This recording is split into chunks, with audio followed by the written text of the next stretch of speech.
Assalamualaikum warahmatullahi wabarakatuh. Saya perwakilan dari kelompok 6 akan menjelaskan tentang ide produk. Ide produk ini dibuat untuk meningkatkan kompetensi atau kesadaran kesehatan anak bagi orang tua. Kemudian bagaimana ide produk yang dibuat adalah dari pertama kami menganalisa tentang problem dan kami temukan bahwa problem yang sering terjadi adalah rendahnya tingkat pengetahuan orang tua tentang kesehatan anak, kemudian kurangnya kesadaran orang tua terhadap pentingnya pola hidup sehat untuk anak, lalu minimnya akses informasi kesehatan anak yang akurat dan mudah dipahami. Pertama, rendahnya tingkat kesehatan pengetahuan orang tua terhadap anak ini sering terjadi karena minimnya akses terhadap informasi kesehatan anak yang akurat dan mudah dipahami. Kenapa di sini mudah dipahami? Karena karena terkadang mungkin ada banyak sekali informasi tentang kesehatan anak. Namun informasi yang terlalu teknis atau sulit untuk dipahami ini bisa membuat orang tua enggan untuk belajar lebih lanjut lagi. Kemudian solusinya apa? Solusinya adalah platform online yang menyediakan artikel, video, infografis tentang kesehatan anak. Kemudian ada webinar dan workshop rutin untuk edukasi orang tua tentang berbagai topik kesehatan anak. Kemudian aplikasi mobile dengan fitur reminder untuk imunisasi, pemeriksaan kesehatan rutin, dan tips-tips harian. Lalu unique value proposition atau hal unik yang kami tawarkan di sini, kami menawarkan adanya konten eksklusif, yang mana konten eksklusif ini akan membawa kepada keutamaan yang mungkin bisa didapat dengan fitur premium ini.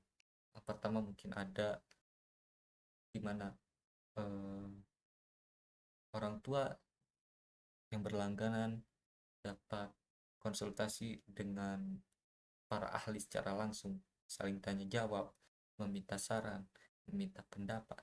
Dan ada saran dari para ahli yang tadi, dan terakhir ada tips praktis untuk memastikan anak Anda tumbuh sehat.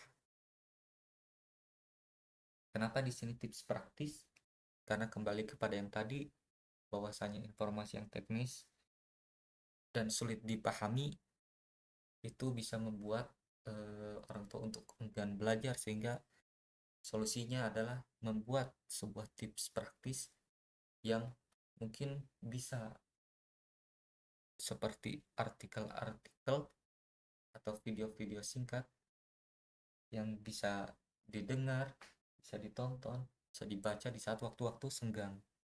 Kemudian ada unfair advantage, yaitu akses langsung. Di sini kami menawarkan akses langsung tenaga ahli profesional kesehatan anak. Kemudian konten yang disederhanakan oleh pakar kesehatan anak. Lalu customer segmennya, pertama ada orang tua yang baru memiliki anak atau pasangan yang baru menikah.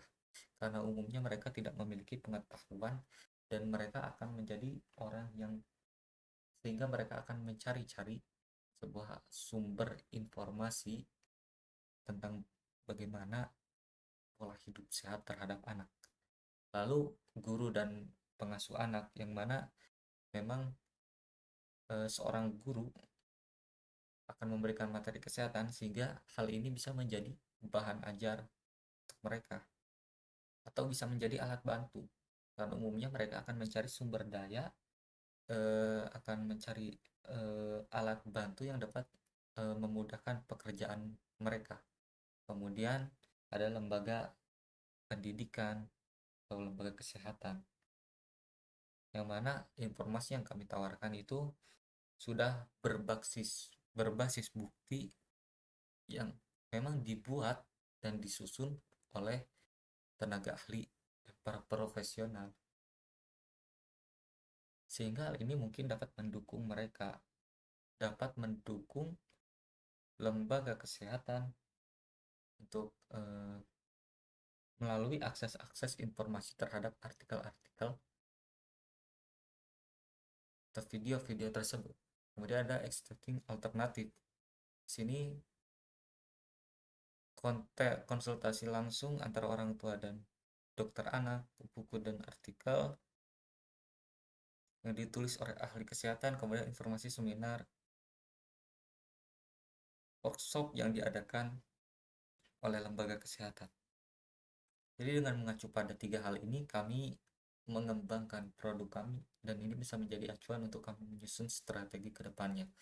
Kemudian key metrics tentang keberhasilan dari bisnis kami ini itu mengacu kepada tingkat partisipasi, kemudian feedback dan rating dari pengguna, lalu tingkat retensi dan kepuasan terhadap pengguna.